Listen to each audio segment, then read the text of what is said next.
Hi, here's a compilation of some of my best takes on patriarchy, feminism, motherhood, capitalism, bunch of other stuff. I hope you enjoy them.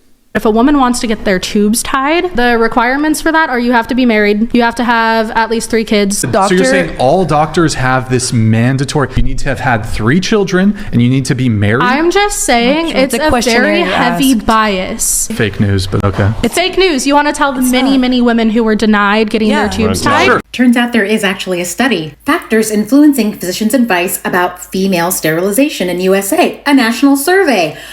I'll draw your attention towards the pertinent part, right here.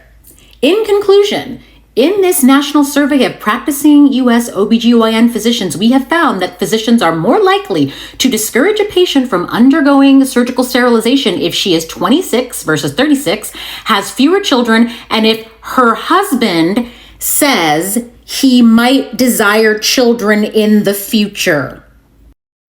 I started asking around about having my tubes tied when I was 25. I couldn't find a doctor to do it until I was 38. And the response was always the same. Oh, you're too young. What if you meet a man that wants kids? A 30, 35-ish female doctor in Manhattan, in New York City, asked me that. Not only would she not do it, she wouldn't refer me to another doctor either. And I was told, oh, no, they never do that if you haven't already had children, which is a lie. So not only do doctors engage in this paternalism that Rachel talks about in her video, they straight up lie to you. They tell you, we can't do that, as if that's something that's not done, as if no one does it, as if it's not allowed. No, it's allowed. It's just that these doctors believe that they're a better judge of what a woman wants than the woman herself is. So, random red pill podcast bro, this is real. This is happening. Gen Z and millennials don't want kids. So the birth rate, the fertility rate in the U.S. has been going down for years. It's now at a historic low. And what's really interesting when you get into the Pew research underneath it is the reason people are not having kids has changed. So put up this graphic here and I'll talk you through it. People over the age of 50 who have not had children, they say, look, it just didn't happen. Basically, I wanted to, but it was bad luck. Young people today say, I'm not even out here trying. I, period, full stop, don't want children.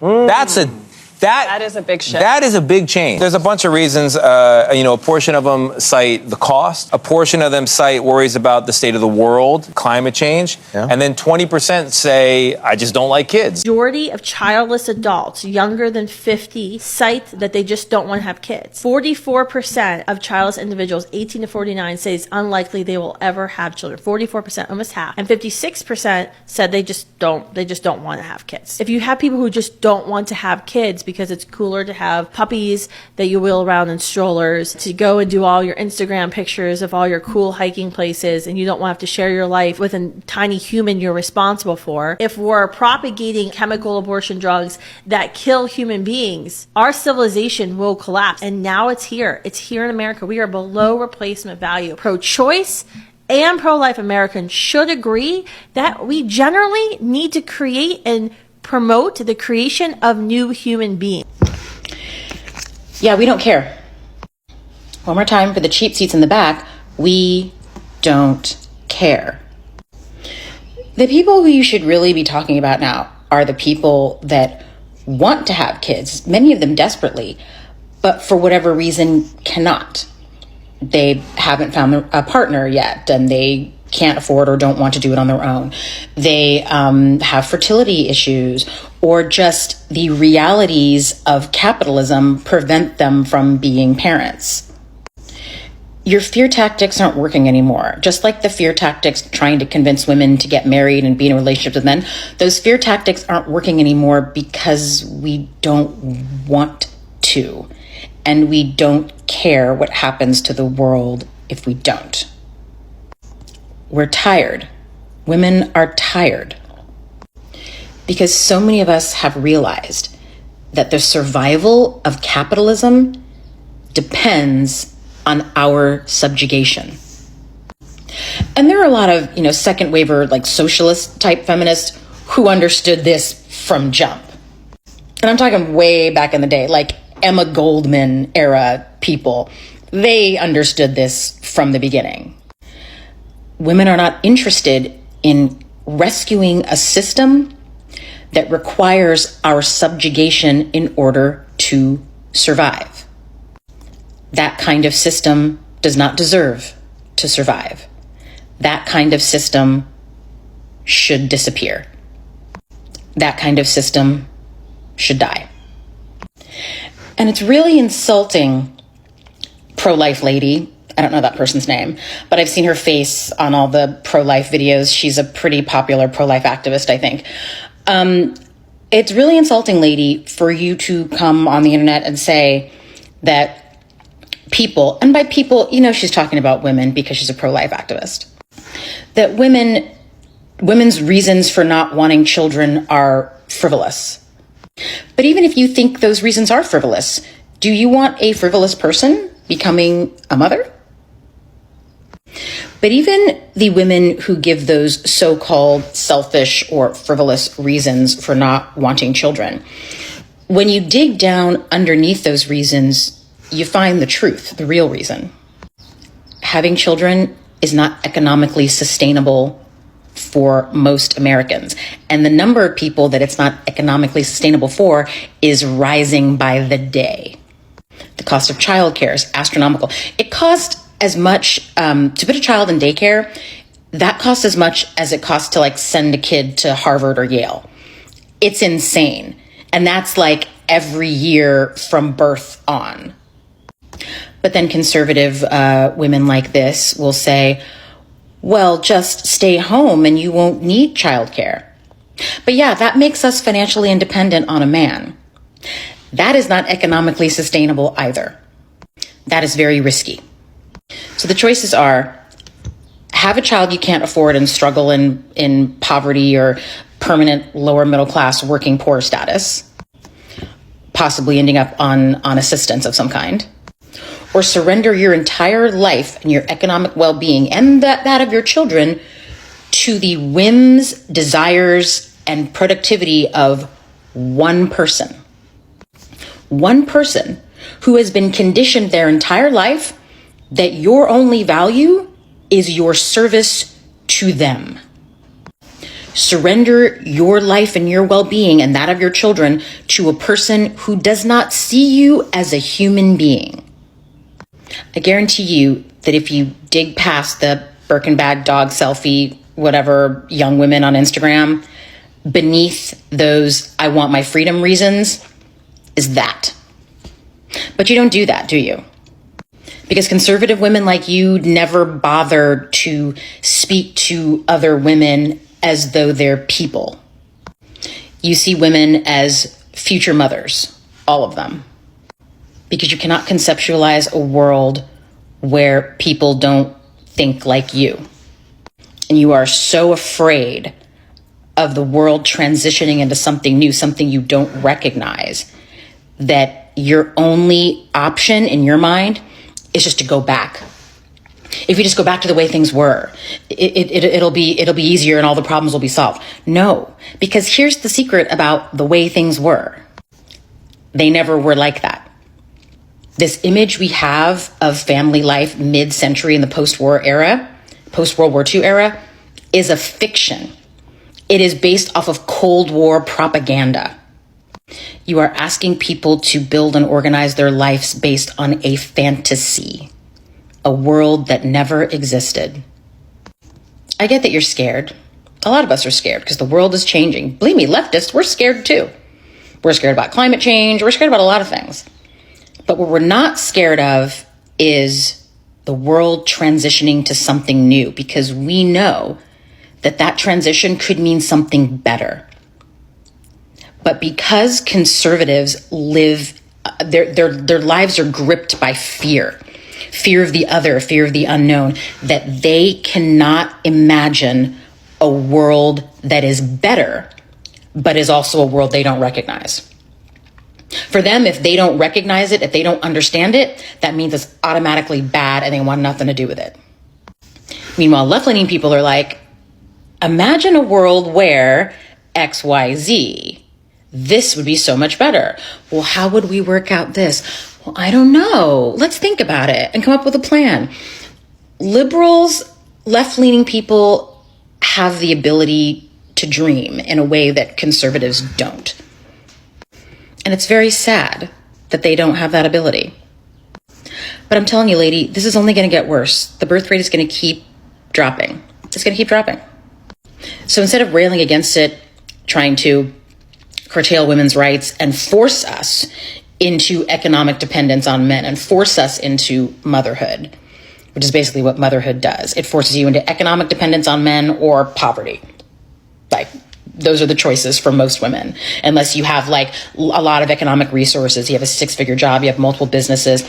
The single mothers I know, all the single mothers I know are doing great, but they're doing great because they're professional women who had money of their own before they became mothers, and they became mothers very late in life. When they were settled and established, they already owned homes, they already had large chosen family communities, they had community support, they already had that before they had a child. Meanwhile, you want women to have kids when they're like 20, 25, before they've figured out who they are, before they've built up their finances, before they've built their community of support that they're going to need to mother in the way that they need to. So instead of trying to do all that, trying to force us, you should think about policies that support the world as it is rather than the world as it was, or the world as the way you believe it should be. Because this is the world. This is the present. This is the future. It's not going to change. It's not going to go back the way it was. We're not going back. So let's just all accept reality and plan our policies accordingly. I know you're not going to do that. This video really isn't for you. It's for sane people that might be watching this. So you're just going to keep shaming women, blaming women. You're just going to keep, restricting our rights further and further and further and further, until we live in this wasteland where nobody in America wants to get pregnant because pregnancy is so dangerous. With all these abortion restrictions, there's no hospitals nearby where you can give birth. And even if you can, it's incredibly expensive, incredibly dangerous, because if something goes wrong, your OBGYN can't treat you the way you need to be treated in order to save your life because of all these restrictions that you supported.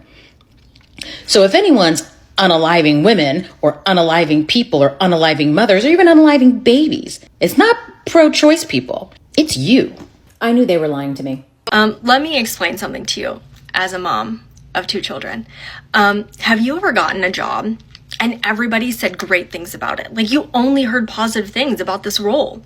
Everybody in your life, everybody on TV, everybody in society. This is the greatest thing you as a woman could ever do with your life. It's so rewarding. It's so fulfilling. You're gonna love it. And then you get in there and you're like, y'all fucking lied to me. Maybe it was my innate sense of skepticism, but I knew that every woman I asked who had nothing but positive things to say about motherhood was lying to me. And honestly, I don't understand how y'all didn't figure it out. Although it might have something to do with the fact that I've never been a woman that's wanted children. So my opinion of it was kind of like anti to begin with. Like, I never even thought about it until I was dating someone seriously who had to have kids and who couldn't imagine his life without them. If that hadn't happened, I might not have thought about it as seriously.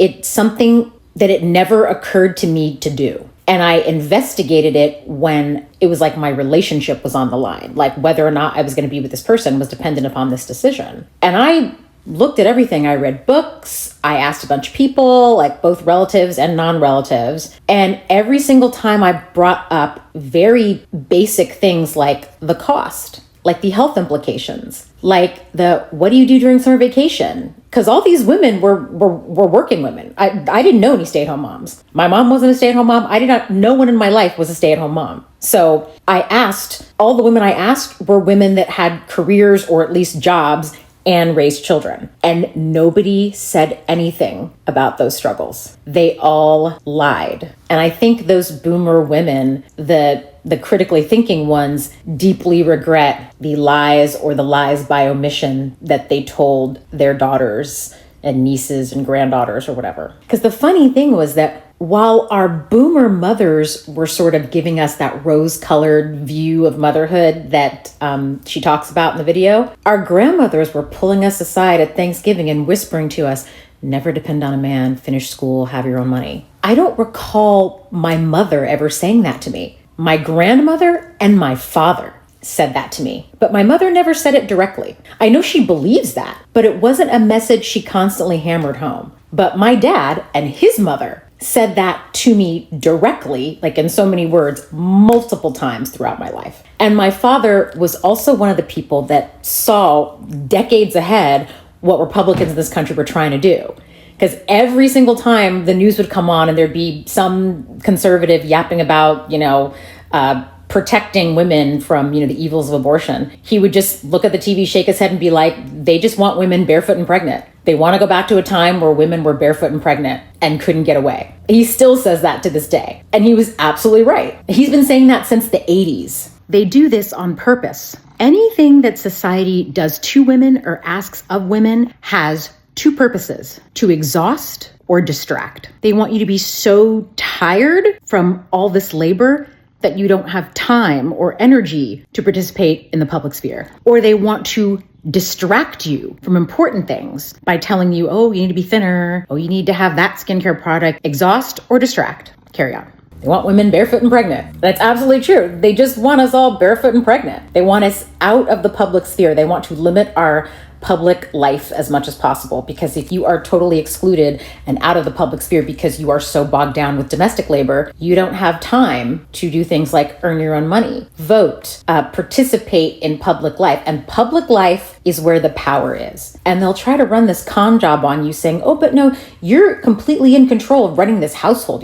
You're the power in this household. Oh, who wears the pants in your marriage? She does. Ha ha ha. That is some patronizing shit. Because whatever power you may have in the household doesn't mean shit outside of the household. Because the power is an illusion. When he's the one that's earning all the money, he has all the power. Now, he might not flex that power all the time if he's not a misogynistic prick. And there are ways to legally protect yourself from his abuse of that power. Not completely, but there are ways to, as I'm fond of saying, mitigate the fuckery in that situation. But make no mistake, the money is where the power is. Because we live in a capitalist society. We live in a money-based, a currency-based society. Money allows you to do things like access housing and healthcare and childcare for your kids if you have them. If you don't have money, if you don't control the wealth of your household, you don't matter. And that becomes very apparent to women when it gets to the time when they're divorcing these guys after 20 years of being a stay-at-home mom, and they realize just how little all that labor they did was valued. Absolutely zero. Because they'll talk a good game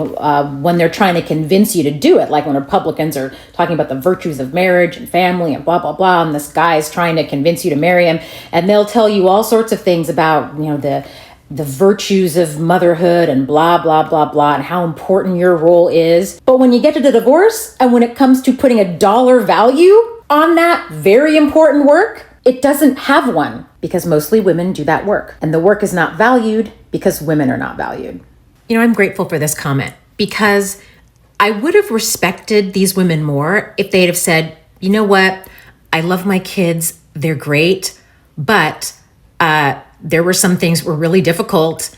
And if you're not prepared to deal with those things, you should think twice about it. Because it's a mixed bag. Like, I get that there's probably joy in parenting for a lot of people, but they let the whole pie in the sky joy thing allow them to ignore the realities of it. And they assume that every other woman is going to feel enough joy to overshadow all the other stuff. Someone literally told me, the moment they hand you your baby, you'll forget all about the pain. One time I was having a really bad joint pain day. I have an autoimmune disease that affects my joints, and the pain was so incredibly bad. That same day, in my inbox, I got a settlement from a class action suit I was part of a few years ago. And I was awarded, my share of the settlement was $2,500. I didn't forget about the joint pain I had all day just because at the end of that day, someone handed me $2,500. I know it's not the same thing, but the idea that just anything would make you forget about literally having your ass split open by a baby. The idea that anything short of a Hydra Winter Soldier type brainwashing would make you forget that. And then on top of that, what in many women's cases is the worst day of their life, they have to relive every single year because it's their kid's birthday. If you had a really traumatic birth story, which I think a lot of women do, you have to put that out of mind. You can't think about that, or at least you can't, there's no space for you to talk about that. Because every year that date rolls around, you gotta like pick up a cake and like blow up some balloons and like go gift shopping, make goodie bags for all the kids, like whatever. So what could have been the worst day of your life, and what I'm sure for many women was the worst day of their life, is the best day of someone else's in your house's life. So you have to pretend like it was the best day of your life, and you can never tell them that it might have been the worst. Like I used to, as a child-free person, be angry at people who have children because the mothers, the way they treat you sometimes when you're child-free, it's always, they seem so smug all the time. But now the more mothers I talk to and the more I kind of know the details about the experience, and I know that, you know, that they were lied to just like I was. It's just that I happen to notice it sooner or something. Or again, I think I credit to the fact that children is never something I really wanted to begin with. I feel an incredible amount of empathy for the mothers that were like, I feel so betrayed. I had no idea. They totally gaslit me. Because if you're gonna do something difficult, like I don't think any of you thought that parenting, that being a mother would be easy. Only an idiot would think it would be easy. But I do think you do a disservice to someone who, especially if that's your daughter or a close friend or something, by not adequately preparing them for a situation. Like, you know, college is going to be hard. You know, I know law school is going to be hard, but people are honest about it. Like when people talk about it, when you go on like Reddit threads and everything, like people say, oh, it's really hard. There's a lot of reading, but there's enough information out there for many of the normal things that people do, like college, buying a house, like all these sort of like milestones of a person's life. There is a lot of truthful information about what that experience is. They don't lie to you and gaslight you with other things like they do with motherhood. And the fact that motherhood's the only thing that they lie to you and manipulate you and gaslight you to that degree, that means the culture knows it sucks. They know it's a raw deal, and there's this sort of unspoken agreement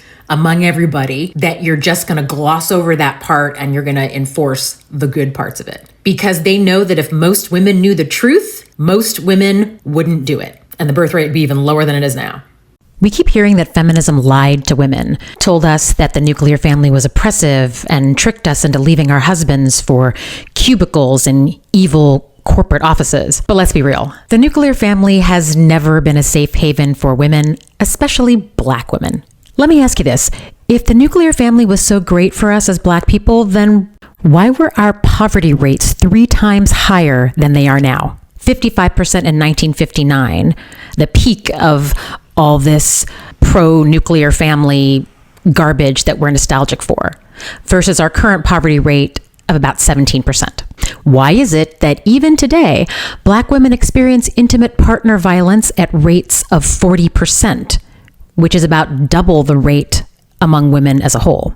If marriage was so great, why was there a 30% drop in domestic violence, a 10% drop in women being unalived by their husbands, and a 20% drop in women self-deleting after no-fault divorce became available? If marriage was so great, why was there so much resistance to outlawing marital rape, such that it didn't happen until 1993? Why is it that the moment you give women freedom, whether it's the right to vote, to work, the right to divorce, the vast majority of us take it and never look back? If these systems, like the nuclear family, were so great for us, why did it take laws to keep us there? Why is it that the minute we had a chance to leave, so many of us did?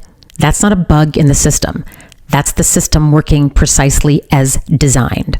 The nuclear family wasn't built to lift us up. It was built to contain us, to make sure women stayed dependent and men stayed in charge. Feminism didn't create a problem. It just called it out. So here's the real question. If the nuclear family is the solution, why are the numbers so damning? Why are so many of us among the demographics nostalgic for a system that never protected us, a system that only harmed us? This is nothing but regressive patriarchal propaganda, and it's getting more and more prevalent on social media these days. We deserve a future where women are safe in their own homes and where families, whatever shape they take, are built on care, freedom, and justice.